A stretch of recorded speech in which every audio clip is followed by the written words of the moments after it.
How to log into YouTube on iPad. Hey everybody, welcome back to our channel. In this video I will guide you on how you can log into the YouTube app on your iPad, so make sure to watch the video till the end.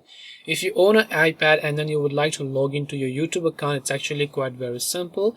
All you have to do is go ahead and then launch a YouTube application that you can find here, and once you launch your YouTube app, you're gonna see this type of interface where you should be able to see all these sorts of options, right? So if you want to log out, right over here you'll find the U option. Make sure to tap on that U option, and right here you can see it will ask me to sign in.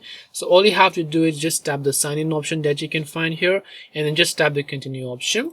Now since your YouTube account is basically just your Google account, you have to make sure to enter your Google account email. Tap the next option, make sure to enter your password and tap the next option, and you will be able to sign in to your YouTube on your iPad. This way you'll be able to sign into YouTube on iPad. Hope this video was very helpful. If you have got any more questions, then feel free to leave them down. Thank you for watching and see you in the next video.